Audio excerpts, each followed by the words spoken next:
Hi, Tam. Welcome to A Side of Syrup podcast. I'm thrilled you are here.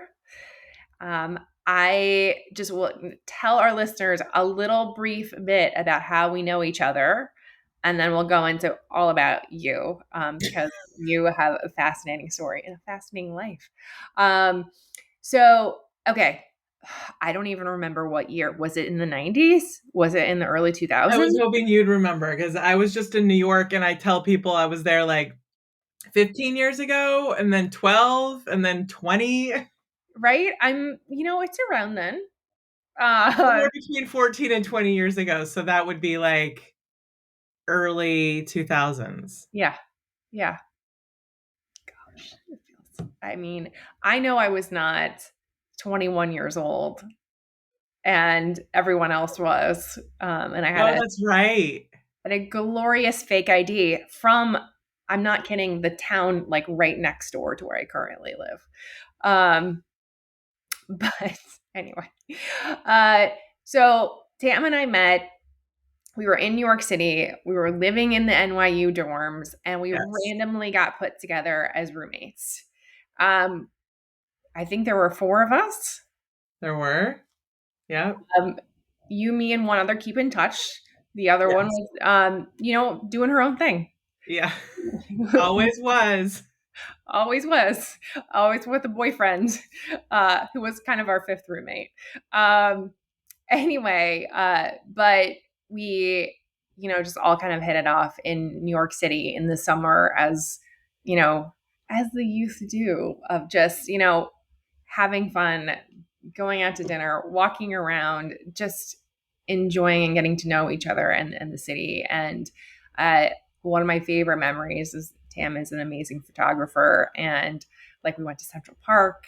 He took these like gorgeous pictures of me. And I was like, oh, so they live in like memory of like that magical summer, like That forever and was at the forever. Cloisters, right? Yeah. I've never been back since. That was the magical place, and I've Yeah. never gotten to go back. I've never been back either. I wish we had those photos still. I don't.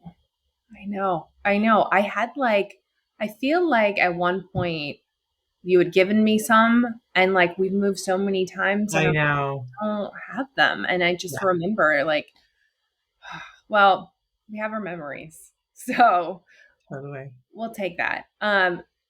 But since however long ago, 14 years ago, 20 years ago, 16 years ago, a lot of time has passed and you have gone on to go back home to Portland, and I call it an empire you were building.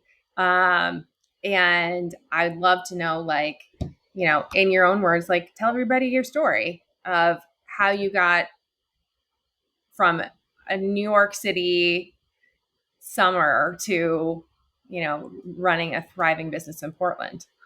Hmm. Well, that is I think the interesting part of the story, because everything else is pretty same to everyone wants to have their own thing, right? In the world. Like a lot of people think it's pretty sexy to own your own business. But the truth is, I think I just like to work. And I think that I could do any number of businesses based on the way that I am. And consignment ended up just kind of finding me. Um, and I put a lot of my skills that I enjoy doing slowly together over the years, which is like photography, team building, community building, and just authentic connections between people. And somehow the consignment business just really worked for all of those things. I went into marketing right after I moved back from New York City. And it was not sexy, but I just kind of figured it out, like built teams for this company I worked in that I don't even think exists anymore. Um, did that for 9 years and saved money and bought a commercial building, which I didn't know what I was going to do with that. And I ended up opening up my first store there. Um, Get the idea to do the store. it was my mom. I don't know if this was like happening when I lived with you in New York, but I really enjoy organizing people's closets. You probably looked at my Um, stuff and were like, this girl I'm needs help. just kind of into that. It's been a somehow ingrained into me, and so because of that, and I my grandmother taught me how to shop, like for like quality. She like taught me how to like understand brands, and then my mom taught me how to look for deals. Those are the two women that kind of trained me how to shop. And then when we lived on in California, when I was in my youth, we lived on a golf course, and I started my first resale business, which was like taking golf balls that came into our yard and putting them in egg crates and selling them on the side of the course on weekends. And so it was just sort of in my blood to take old stuff and resell it. Mm-hmm. Yeah, So that with organizing closets, I told my mom I was going to quit my job because I felt like what it was turning into was sort of a um I was basically just firing people that didn't know how to like get their information as quick as they needed to. So the company was just like having me fire people, and that doesn't feel good that every was day. rough. And I just decided to quit without really a plan. And I told my mom, we were at the spaghetti factory, and she came up with the idea. Yeah, And within 2 weeks, I just was like, okay, I'm going to do this. Got a website, got a logo, opened up shop, and the rest is history. that's amazing. Amazing. Yeah. You just like took that chance. You were like, this is all of my skill sets combined, and I'm just going to do this. I mean, do you think it helped already having an established community in Portland, or did you make so much more community based on the stores? I made a lot of community. I think when you own a business, one of the fun parts of it and why everyone wants to have that is um, people find you, like-minded people find you. And so it's really easy. I've developed, like tons of friendships and connections through just doing what I like, living my truth. But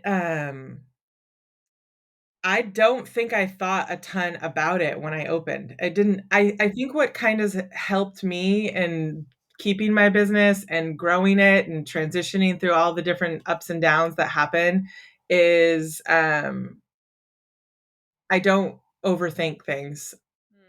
And that's sometimes hard in some ways because I'll just like, let's do this now. And then everybody does it and they're like, oh wait, never mind, let's do something else. And it can really work for you or not. But I think that's really the key to also owning a business. People that get stuck in analysis paralysis, you just sort of you think about things instead of doing them. Mm-hmm.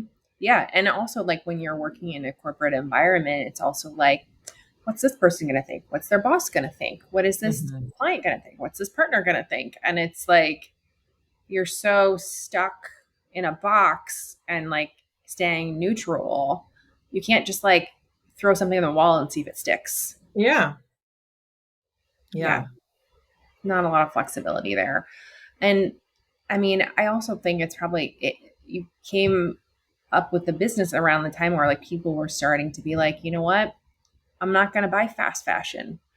It's really That wasteful. actually came about 4 years into me opening consignment. And I thought it was super weird. Yeah. Uh, I felt I always like to take old stuff and like make it, garage sales, golf balls.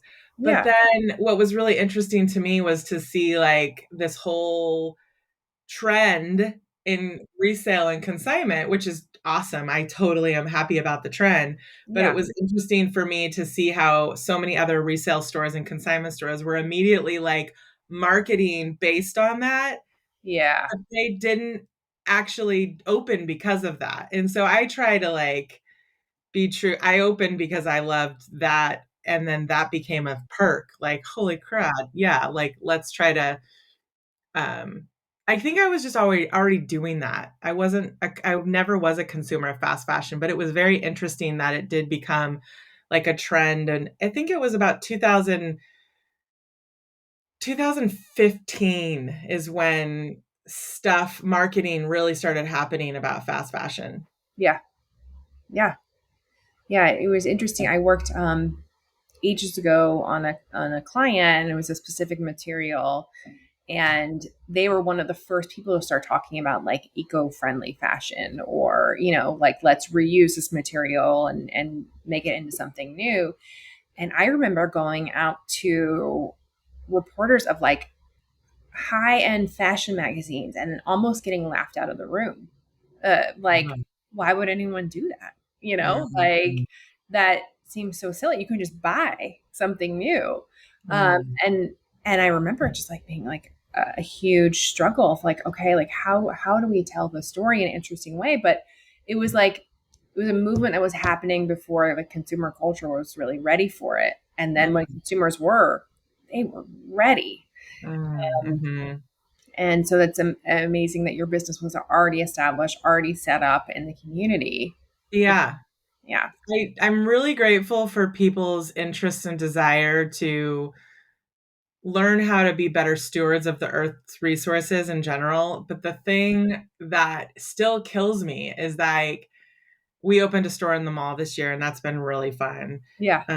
But the consumerism for like still this ingrained in the brain of like the Forever 21 and Zara's, and even half of Nordstrom's inventory now is fast fashion to me. It's so because it's they had to cut costs because of they have to continue to be profitable so they can stay open. It's just interesting that there's still so many people that do buy it and want it because they wouldn't be open if and not to um be I don't know what the word is, but I guess judgmental of moms that have 3 children that want to go out to the afternoon and shop, and that's what their girls like, and that's Yeah. fun, and it's affordable, accessible. It's like that's what they've grown up knowing. It's like shirts are $10 or $5 or they're expensive. And anyways, that's still a whole journey of the world I hope that we can overcome in my lifetime. Is just understanding like you don't need 50 shirts that are $5. You could have like 5.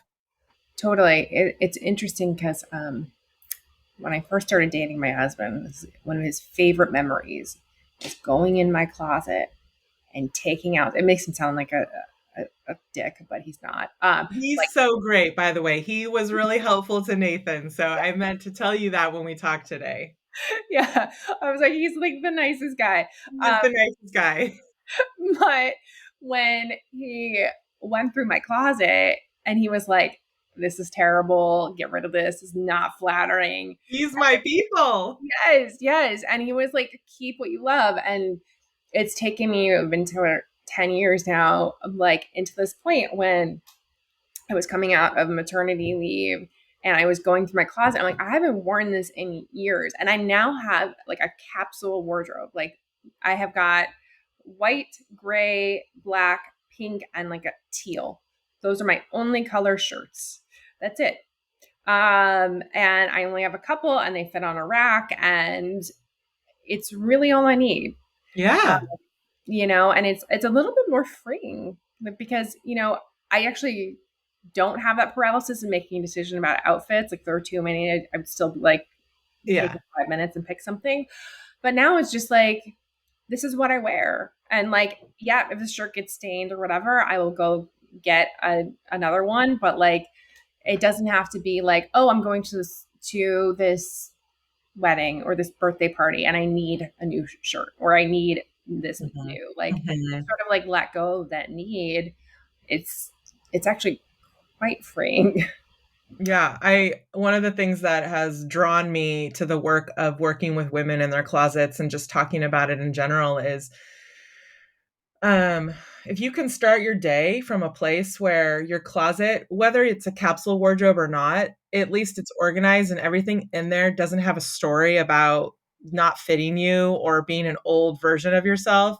It is just really great to start your day where you can be like, I can wear this. I can wear this. And um I think that whether or not you like a lot of clothes or, a capsule wardrobe, the amount of decisions you make in a day to have your clothes just be something that's not like hard for you Yeah. is really kind of transformative for women because you would not believe uh, that is usually typically such a stress for women is like they don't know what to wear or what their closet they don't wear like 90% of it. So Yeah. it's You bring interesting. up a good point though of like I didn't really think of like there's emotions tied to what's in your closet. Yeah. Yeah. Yeah, something can make you feel great or something you're like that was a bad night and I'll never wear that again. Totally. I've gone through a pretty couple of big breakups and after the fact I'm like all new clothes. I don't want to remember anything about my life with that person. So I'm getting new clothes at my used clothing store. Yeah, totally, totally. Yeah. So then how many stores do you have now?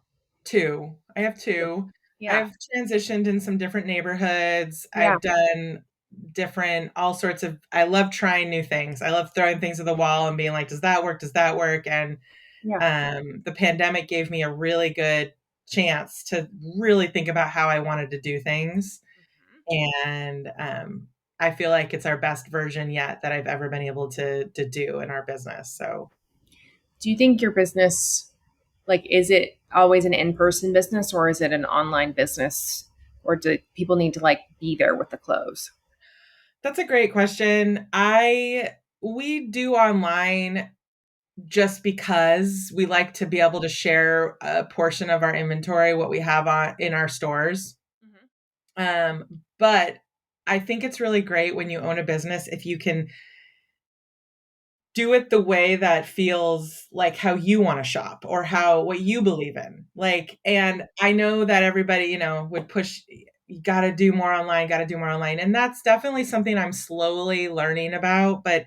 we just love the types of stuff you can find when you've got vintage couture or even just regular run of the mill Nordstrom nice made 5 years ago, but you're excited to find it.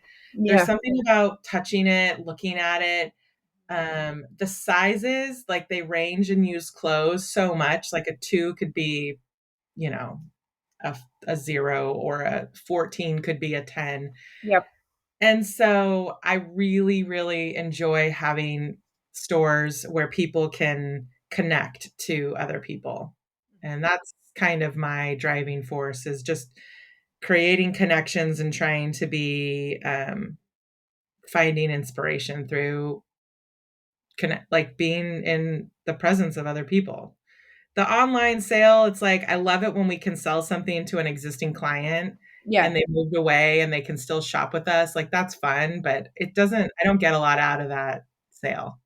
Yeah. Totally. That's a transaction. Yeah. Yeah. Yeah. And I think as we're all, back to normal-ish life again, it's like having an experience and,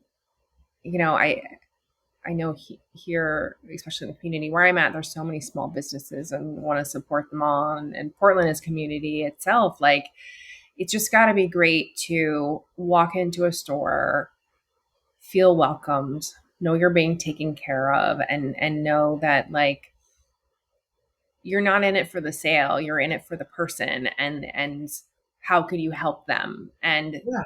if you've got someone in who love their experience, they're going to bring back more friends, more people. Like it's probably such a great word of mouth.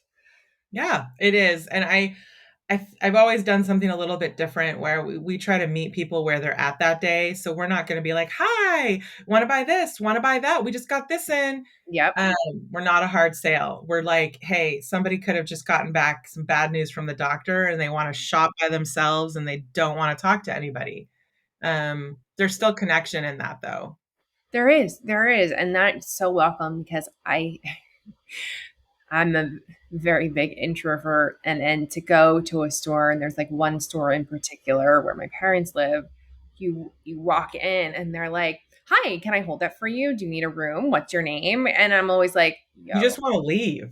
yeah, yeah." So many times I have had an armful of things and I've just put it back, and I'm Mhm. like, "No, I can't do that. That's a lot of pressure." I know.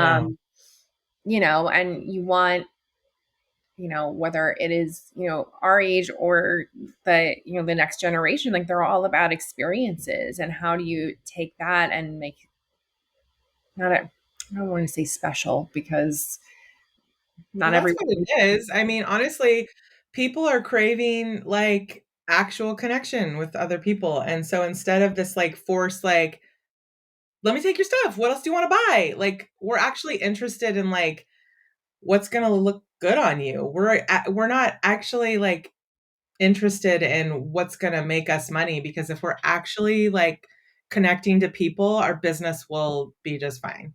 Yeah, absolutely. Absolutely. Yeah. And I think that's what people need and what people are craving. And you're just, you're serving that need in like the most naturalistic way. It's beautiful.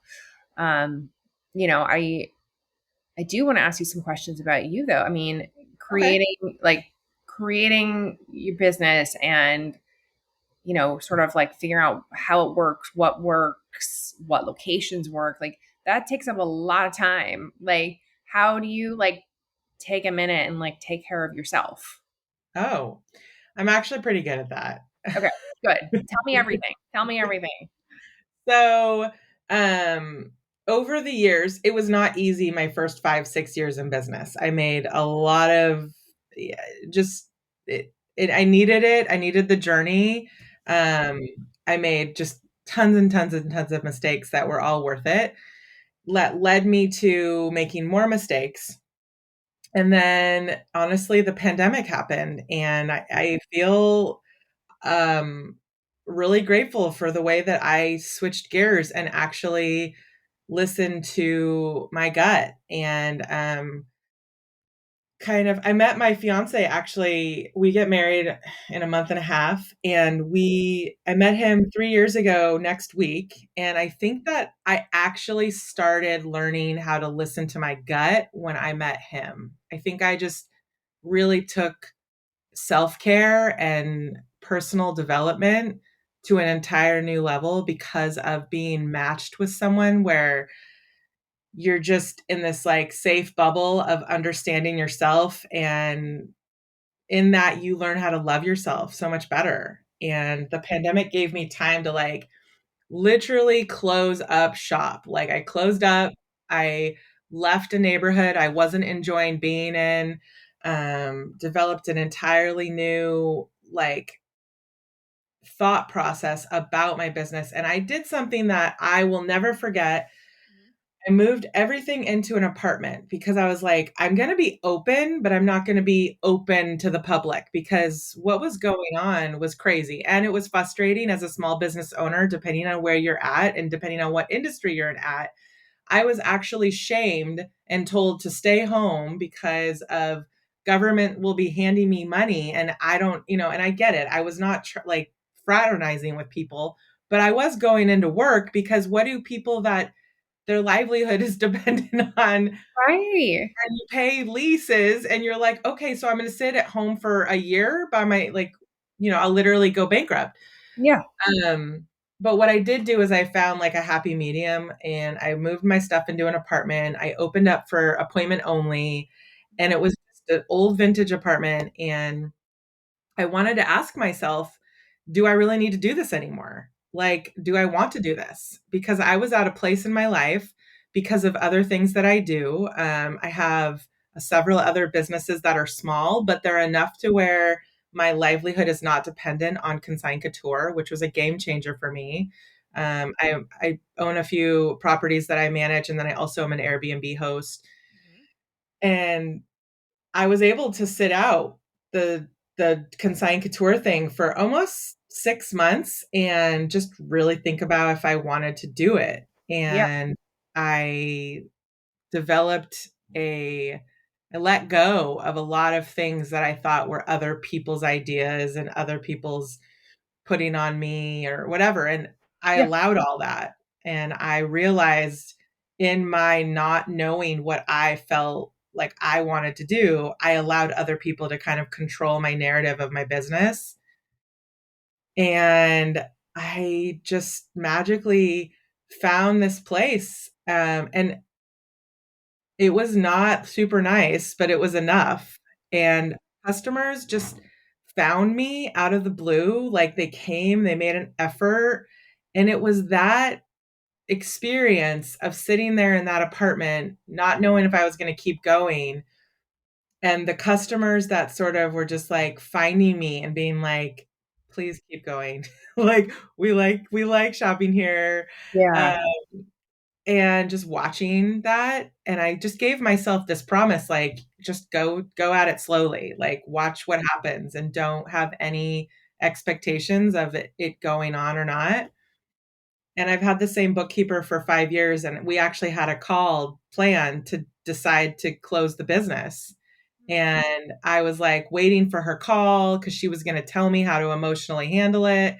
Because I was like, I don't want to keep doing this like roller coaster during the pandemic. Like, I want to know what I'm going to be doing. Yep. And our call kept getting postponed. And then something happened. And I was like, I don't want to quit this. And I found a place in Multnomah Village, which is about 3 minutes from where we live. And it's across the street from the apartment that I rented. And it was everything I could have asked for in a spot. It was the perfect size. It was the perfect landlord.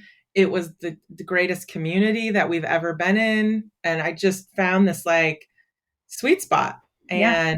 And immediately just started growing again. And I've consecutively, since the day, it was about a year now since we signed that lease, a year and a month, that I took everything I learned the first 10 years of owning the business, and I feel like I'm actually running the business I always have dreamed of. Like I literally walk into work every day and I just feel like super grateful. And Incredible. that's, I don't know if that's the question you asked me, but that's kind of like where I got where I'm at now, Yeah. is Yeah. I was about ready to sign up, sign off and say no thanks. And now I love my team, and I have the largest team I've ever had. And I have people that help me with the stuff that drags you down as a small business owner. So I just really get to love it. Yeah. There's freedom, and you know, I think a lot of us like try and fail and fail and try, and what's the, I don't know, like the Silicon Valley, like fail, fail, fail, win. Mm. Um, and it's just like getting to that moment where like you're comfortable and you're happy and you're doing what you're supposed to do. Like the path is never a straight line. And I think so many people have this like facade of like, oh, well, she's really successful. But it took a while to get there. It took a while to get to that place, to find your team, to find the location, to take that minute so you could take a break and change how your business is being run. The biggest thing that I learned in the pandemic was I did some business coaching that allowed me to align better to myself. And in doing that, I learned that I was setting up different types of agreements with people that created this like very difficult cycle that I could never fulfill. And so I never felt like I was enough, could never get enough, be enough. Yeah. And I was doing too much, setting up relationships with people where I was giving away too much of myself. And then I finally learned how to stop doing that. And the business coaching was like, I don't know, she's saved me. So Yeah. it was awesome. Yeah. And now you're at this place where like you're getting married in a month, and I'm sure you can actually like breathe a lot Hmm. easier. Yeah. Yeah. We're really excited about like the choices that we've made that got us to be where we're at. And our wedding got postponed a couple of times, not anything like super planned, but we're really grateful that it didn't happen when it was supposed to, because we've done all this stuff together now that feels like it's really fun to get married after going through these different challenges and having that experience. Totally. Totally. Yeah. And I think it's like okay for people to realize like, they can take a break. Like there's been so many layoffs lately of big corporations, and scrolling through Instagram, there's been like these like, I don't know, like women's groups that I follow. And there was one, and it was like a 3-page like slide of like if you've gotten laid off today, here's what you do tomorrow. Here's what you do in a week. And here's what you do in a month.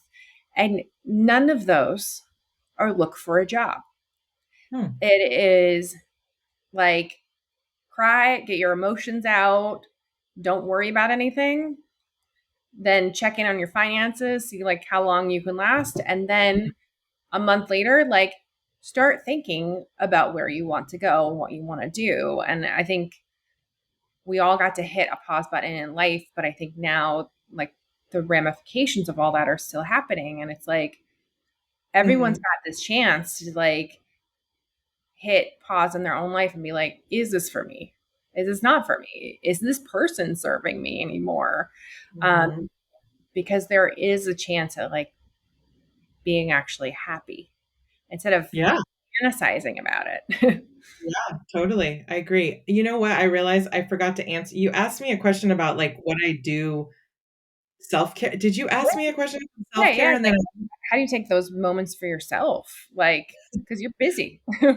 you know, my fiance is like the most in the moment person I've ever met. He's like a dog. Not I don't know mean that like bad, but it's like when you're with him, you are in a warp of like the stuff just doesn't matter. Like what matters is connection and develop and like experiencing time together. And honestly, he changed my life because I have an incredible work life balance. I hit the ground hard like 3.5 days a week.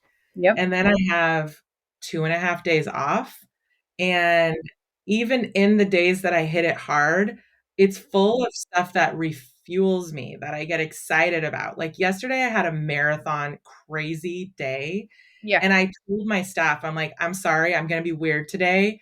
And I may not make a lot of sense. And then I texted a couple of them at 9 o'clock at night. I was like, I'm Yeah. sorry if I was a little weird.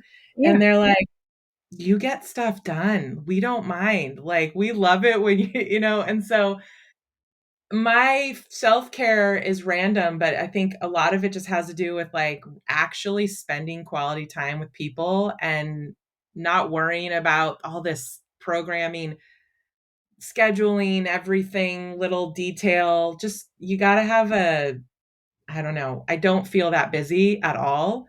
And I'm also addicted to my infrared sauna. I go in it every day and I spend 45 minutes. It's actually right here. It's like in my office behind those clothes. That is a dream, Tam. That is a I dream. go in every day and I just we have this weird yoga room where we play with the dog. And I don't know. I just feel really lucky to have figured out the routine that works for my brain, my ADHD brain, which needs a lot of downtime. Yeah, but I think that's important too. Like everybody has their own things that work. Like I would love an infrared sauna. I don't know if I would use it every day, but I'd love that option. But Yeah. like for me, like taking a Pilates class with like weights, like a very one that's gonna like make your body shake. Like Mm, that's the thing that I could do every day. yeah. Um, but it's important to find those things. I think a lot of people don't. They do like a lot of trial and error, or they Yeah. stick with something for like a month, but then they drop it because then it's like, oh, I got too busy, or like I just too much going on. I can't worry about this. But like if you're committing, you're like, my work is from A to C every week, and then the rest of the time is my time. Yeah, it also comes down to really knowing how to prioritize yourself. And you people just have such a hard time doing that. And I don't blame them, like, because life gets very hectic. hmm how do you like do your days where you're at work? Are you in like this like a super deep focused state, or are you in the stores? Like how does that work?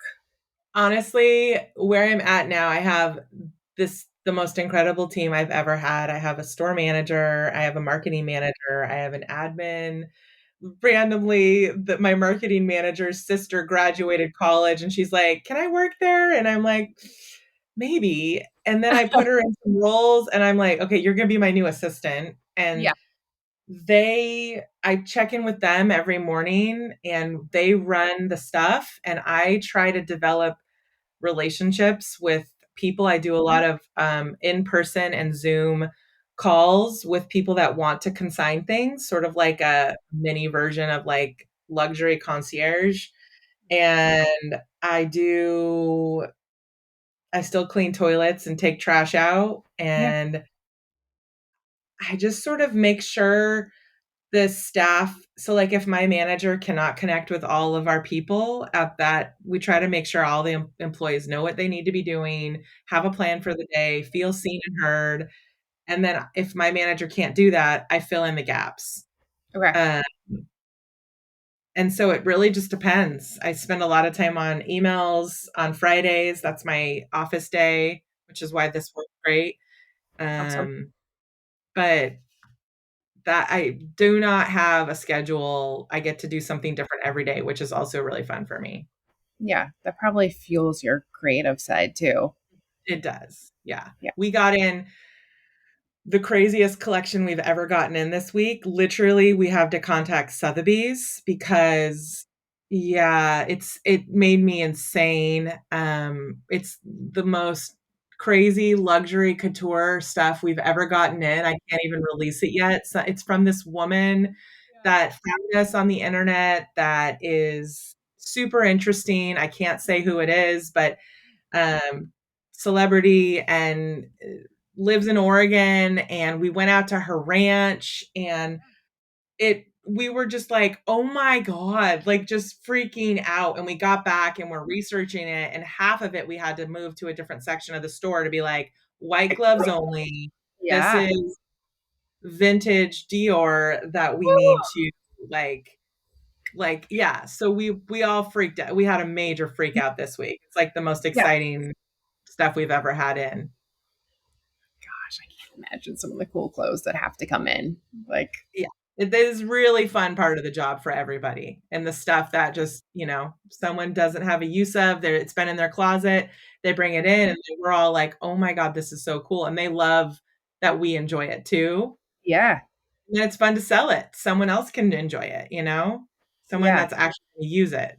Totally. And it's like a piece of art just sitting there, but then someone can wear that beautiful art again. Yes. Oh gosh.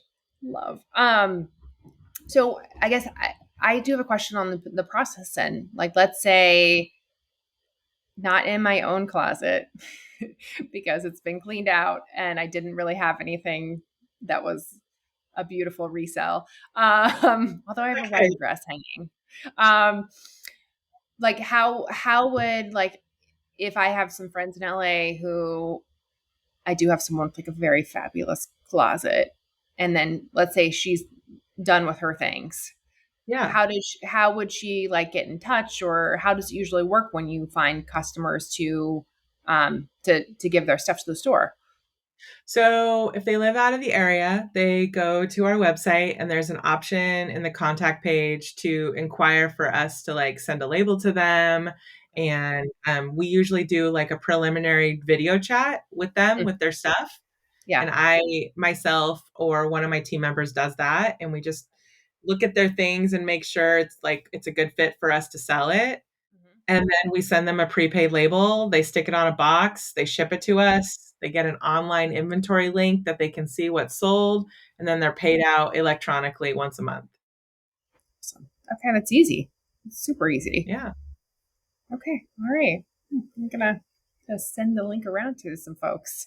Um, yes, I have a friend who works for a big pop star, and she gets a lot of stuff. So some of Yeah. it's a little ridiculous, but also awesome. Like I wish I could wear it Yeah. on a daily basis. Yeah. But my life at home with three kids doesn't really allow me to wear a lot of like pink feather boas or leopard I print. know. But I Well, could. or maybe it does. Yeah, I could. I could change the game here. Um, awesome. Well, I have one more question for you that I ask every guest. Um, if you had a button to do one thing for you in your life, you can take a button anywhere, anytime. Press that button. What would it do? Um, well, so you asked me that in an email, and I asked Nathan, I was like, what do you think it would be? Because I was like, I don't know. There's a lot of things I would press a button and want because I'm a maximalist. And he said, you know what it would be? Yeah. You would immediately transport to the ocean because I was born there, Half Moon Bay. I'm like, the sound, the smell, the feel is very grounding to me. So I get Yeah. overstimulated easily, and the ocean just settles that everything. Yeah. It's like a reset button. Yes, that's Yeah. what it is for me. Yeah. All the senses. I love that. Now I'd like to go to the beach. You live closer. Oh, we both. Where do you live in LA? Like West Hollywood? Yeah. Well, we moved now. We're in the valley. Oh, Uh, yes. Calabasas? Yeah. So I mean, it's not far. It takes 20 minutes to get to Santa Monica, you know. Okay, It's not far at all. But just fun, out in Studio City, outside of Studio City. So, you know, cool. um, but but yeah, so actually my son has been asking to go to the beach all week. So it will happen and I'll send you some pictures. Or maybe I'll just send you like I'll record the waves. Uh, Yeah.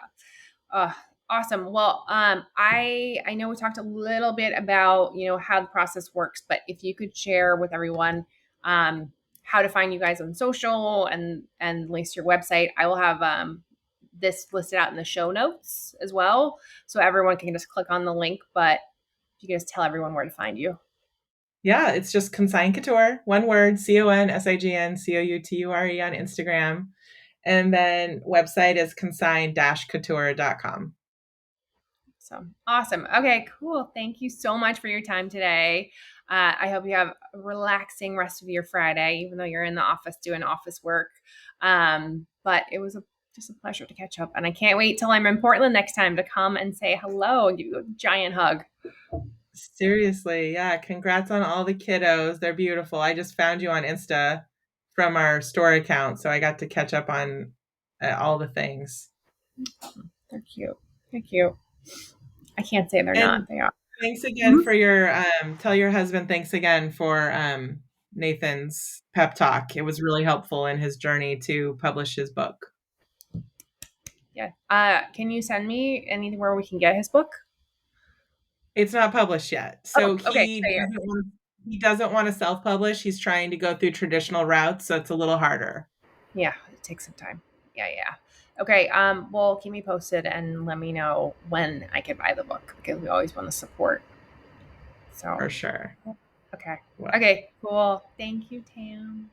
bye, Okay. Shan. Bye. Have a good one. You too.